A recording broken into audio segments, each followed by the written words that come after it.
আমার ধারণা ডক্টর জাকির নায়েক শ্লোক নিয়ে খেলা করছেন। উনি শুধু শ্লোক নিয়ে খেলা করছেন। ইসলাম এই পৃথিবীর মানুষকে ভাগ করেছে দুই ভাগে, একটা হলো মুমিন, আরেকটা হলো কাফির। অবশ্যই আমরা ইসলাম ধর্মের এই কথাগুলো বিশ্বাস করি না, মানতেও পারি না। তাই ইসলাম ধর্ম যেভাবে আমাদের উপর সর্বজনের ভ্রাতৃত্বকে চাপিয়ে দিচ্ছে, সেটা আসলে কখনোই সম্ভব না। ইসলাম মানুষের মধ্যে শুধু বিভেদ তৈরি করে। তাদের মধ্যেও আছে শিয়া, সুন্নি, এছাড়াও ইসলামে আরো 70টা গোত্র আছে। হ্যাঁ, আমি আমার প্রশ্ন করছি, সমস্যা ইসলাম এটা দিতে পারবে না। পৃথিবীতে একমাত্র হিন্দু ধর্মই আমাদের সর্বজনীন ভ্রাতৃত্ব উপহার দিতে পারবে। এক্কাম সত্তা বিপ্র বহুদা ভদান্তি, একটু আগে আপনি বললেন। ইসলাম এটা কোনোভাবেই মানে না। গরু হত্যা করছে, কাফির হত্যা করছে, তাদের সম্পত্তি কেড়ে নিচ্ছে, লুট, নারী নির্যাতন। ইসলামই বলে ভ্রাতৃত্ব, তাহলে কিভাবে আসবে? আপনার মুখে ভ্রাতৃত্বের কথা আসলে শুধু শ্লোক নিয়ে খেলা করা। আপনি আসলে হিন্দু ধর্ম বলতে গিয়ে ইসলাম ধর্ম বলে ফেলেছেন। ভাই, আপনি বেশ কিছু মন্তব্য করেছেন। আর ইসলাম বলে ইন্নাল্লাহ মাস্তাবিরিন, নিশ্চয়ই আল্লাহ তাদের সঙ্গে আছেন যারা ধৈর্যশীল। ভ্রাতৃত্ব বজায় রাখতে গেলে আপনাকে ধৈর্যশীল হতে হবে। ধৈর্যশীল যদি আমরা না হই, তাহলে ভাইয়ের সাথে ভাইয়ের যুদ্ধ লেগে যাবে। ইসলাম বলছে সূরা আল বাকারার 153 নম্বর আয়াতে আছে ইন্নাল্লাহ মাস্তাবিরিন, নিশ্চয়ই আল্লাহ ধৈর্যশীলদের সঙ্গে আছেন। আর ভ্রাতৃত্ব বজায় রাখতে চাইলে ধৈর্যশীল হতে হবে। আর আমি এখানে উপস্থিত গুরুজনদের শ্রদ্ধা করি। তিনি হয়তো হিন্দু ধর্ম সম্পর্কে ভালো জানেন, তবে দুঃখিত যে আমি তার সঙ্গে একমত নই। ইসলাম সম্পর্কে তার জ্ঞান কিছুটা কম। আর ওনার সাথে আমি একমত যে ইসলাম ধর্মে মানুষকে দুই ভাগে ভাগ করা হয়। একটা হলো যারা বিশ্বাসী মুমিন, আরেক দল হলো কাফির, উনি যেভাবে বললেন। আর প্রত্যেক ধর্মেই দুই প্রকার মানুষ আছে, এমনকি হিন্দু ধর্মেও হিন্দু আর অহিন্দু। খ্রিস্টান ধর্মে খ্রিস্টান আর অখ্রিস্টান, ইহুদি ধর্মে ইহুদি আর নন ইহুদি, ইসলামে মুসলমান আর অমুসলমান। তাহলে ইসলাম আলাদা হলো কি করে?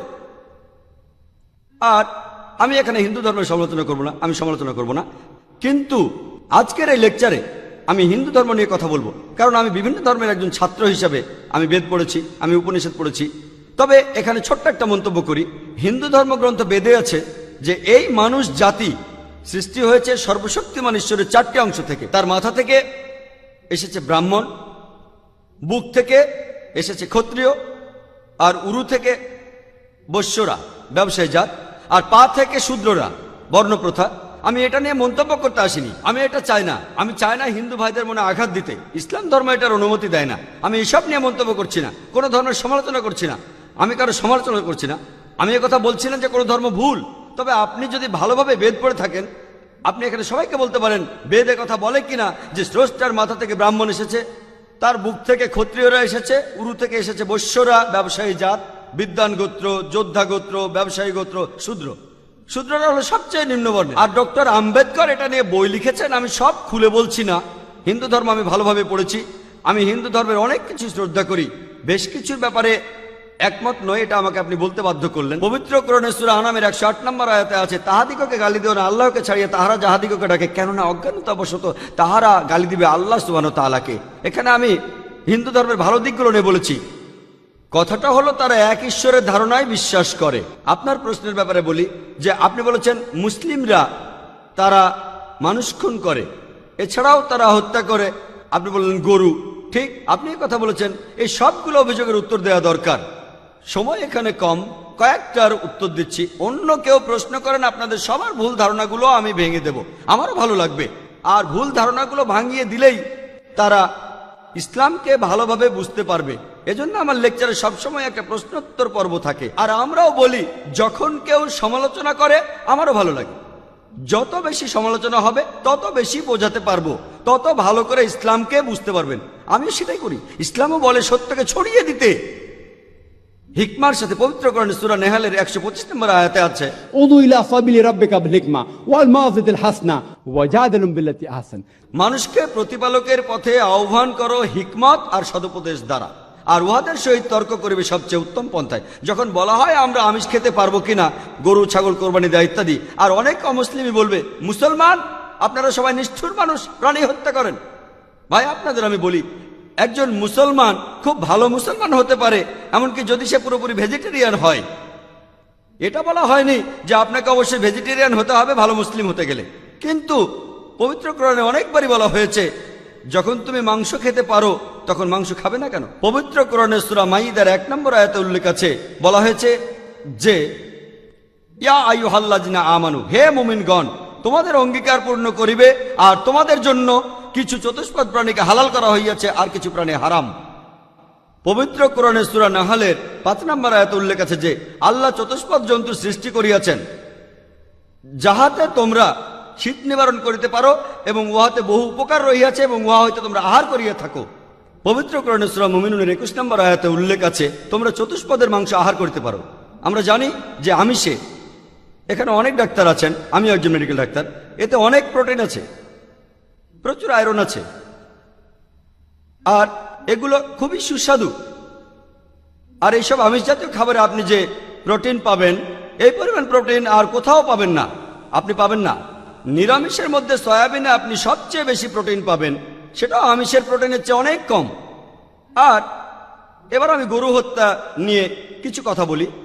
যদি হিন্দু ধর্মগ্রন্থগুলো পড়েন, আমি এখানে কোন ধর্মের সমালোচনা করছি না, ভাই একটা প্রশ্ন করেছেন তাই আমাকে সত্য কথাটা বলতে হবে। হিন্দু ধর্মে আমিষ খাওয়ার অনুমতি দেওয়া হয়েছে। হিন্দু ধর্মগ্রন্থে দেখবেন সাধুসন্তরা আমিষ জাতীয় খাদ্য খায়, এমনকি গরুর মাংস।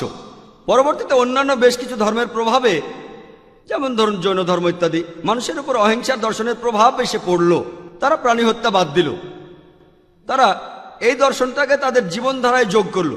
তবে ইসলাম ধর্ম প্রাণীদের অধিকারের কথা বলে থাকে। শুধু প্রাণীদের অধিকার নিয়ে আমি একটা লেকচার দিতে পারি।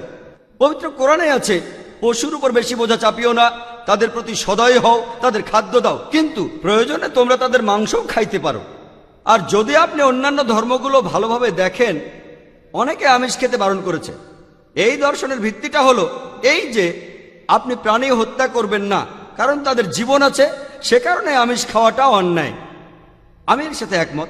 যদি কোনো মানুষের পৃথিবীতে মানুষ হত্যা না করে থাকে, সেখানে আমিই থাকবো সবার উপরে।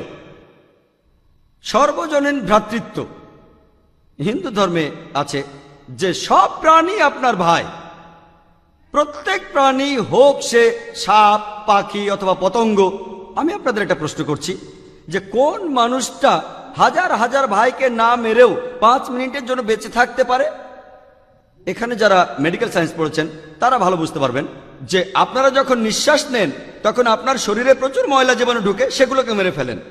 তার অর্থ এই ধর্মে বাঁচার জন্য আপনার ভাইদের আপনি মেরে ফেলছেন।